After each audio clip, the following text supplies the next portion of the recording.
ভাবুন তো একবার, একজন শিশু যার নিজের ভাইরাই তাকে প্রায় মৃত্যুর মুখে ঠেলে দিয়েছিল।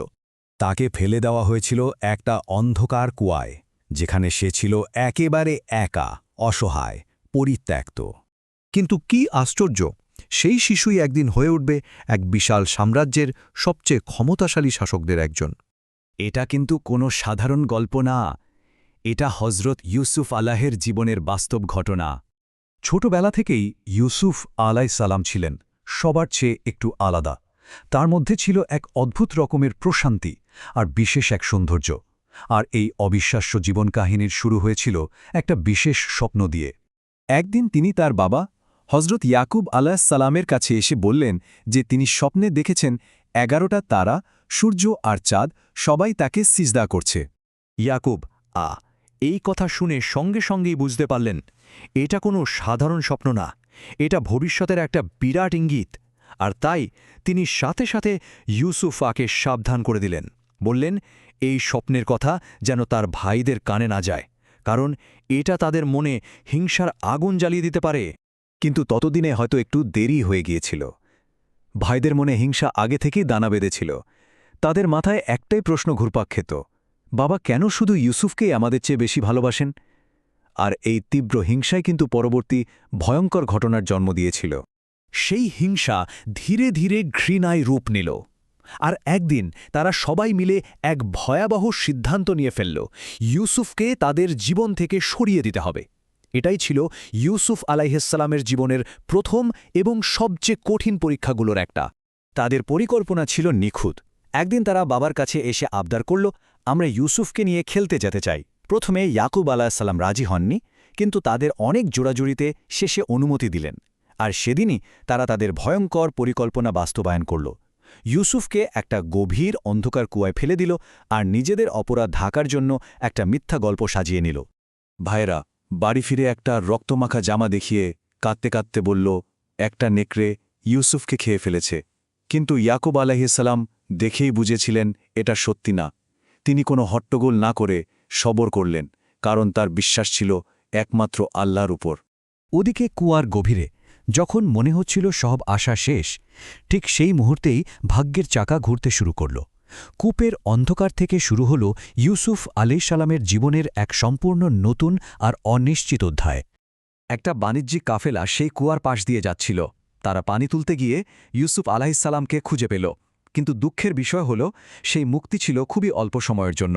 তাকে উদ্ধার করার পর তারাই মিশরের বাজারে সামান্য দামে দাস হিসাবে বিক্রি করে দিল। তবে মিশরের এক প্রভাবশালী কর্মকর্তা আজিজ তাকে কিনে নিলেন। তিনি তার স্ত্রীকে বললেন, এই ছেলেটার ভালোভাবে যত্ন নাও, কে জানে হয়তো সে আমাদের উপকারে আসবে।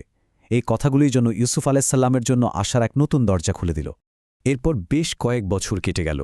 ইউসুফ আলাইহিসসালাম আজিজের বাড়িতেই বড় হতে লাগলেন। তার সৌন্দর্য, তার জ্ঞান, তার চরিত্র সবকিছুই ছিল মুগ্ধ করার মতো।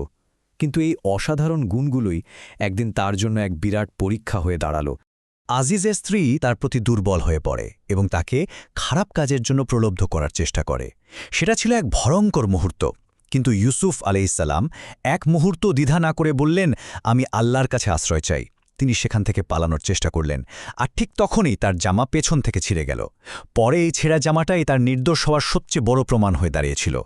সবকিছু প্রমাণ হওয়ার পরেও সামাজিক সম্মান আর লোকলজ্জার ভয়ে শেষ পর্যন্ত ইউসুফ আলাইহিসসালামকে কারাগারে পাঠানো হল। ভাবুন একবার, একজন সম্পূর্ণ নির্দোষ মানুষ, তাকে কারাগারে বন্দী হতে হল। এটা ছিল তার ধৈর্যের আরও এক কঠিন পরীক্ষা। কিন্তু দেখুন, কারাগারেও তিনি ভেঙে পড়েননি। তিনি ধৈর্য ধরেছিলেন এবং আল্লাহর উপর তার বিশ্বাস আরও মজবুত করেছিলেন। আর কারাগারেই তার সেই বিশেষ ক্ষমতা, স্বপ্নের ব্যাখ্যা দেওয়ার ক্ষমতা, তার মুক্তি আর ক্ষমতায় যাওয়ার মূল চাবিকাঠি হয়ে উঠল। একদিন মিশরের বাদশাহ একটা অদ্ভুত স্বপ্ন দেখলেন, যার ব্যাখ্যা রাজ্যের বড় বড় জ্ঞানীগুণীরাও দিতে পারছিল না। তখন কারাগার থেকে ইউসুফ আলাইহিসসালামকে ডাকা হল। তিনি শুধু স্বপ্নের সঠিক ব্যাখ্যাই দিলেন না, বরং সামনে যে ভয়াবহ দুর্ভিক্ষ আসছে তা থেকে দেশকে বাঁচানোর জন্য একটা দারুণ সমাধানও বাতলে দিলেন।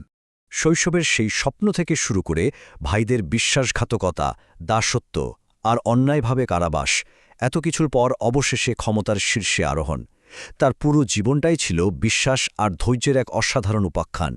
বাদশাহ তার জ্ঞান আর প্রজ্ঞায় এতটাই মুগ্ধ হলেন যে তিনি ইউসুফ আলাইসাল্লামকে শুধু মুক্তিই দিলেন না, বরং সম্মানের সাথে তাকে দেশের সমস্ত খাদ্য এবং শস্যভাণ্ডারের দায়িত্বে নিযুক্ত করলেন। এটা ছিল ভাগ্যের এক অবিশ্বাস্য পরিবর্তন। আর ঠিক এখান থেকেই ইতিহাস এক নতুন দিকে মোড় নিল। গল্পের কাহিনী এবার তার সবচেয়ে আবেগঘন অংশে পৌঁছাল, যেখানে অতীত আর বর্তমান এসে মুখোমুখি দাঁড়ায়। যখন দুর্ভিক্ষ শুরু হল তখন খাবারের খোঁজে তার নিজের ভাইরাও মিশরে এসে হাজির হল। কি অদ্ভুত পরিহাস, তাই না? যে ভাইরা তাকে একদিন শেষ করে দিতে চেয়েছিল, তারাই আজ না চিনে তার সামনে সাহায্যের জন্য হাত পেতেছে। একসময় তিনি নিজের আসল পরিচয় প্রকাশ করলেন। ভাইরা লজ্জা আর অনুশোচনায় ভেঙে পড়ল, তারা ক্ষমা চাইল। আর ইউসুফ আলাইসাল্লাম, যার সাথে এত অন্যায় করা হয়েছিল, তিনি কোনো রকম বিদ্বেষ না রেখে তাদের সবাইকে মন থেকে ক্ষমা করে দিলেন। এরপর পুরো পরিবার মিশরে একত্রিত হল, আর ঠিক সেই মুহূর্তে তার শৈশবের দেখা সেই স্বপ্নটা বাস্তবে পরিণত হল।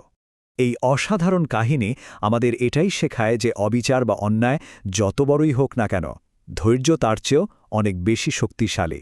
আর যার সাথে আল্লাহ থাকেন, পৃথিবীর কোনো শক্তি তাকে আটকাতে পারে না।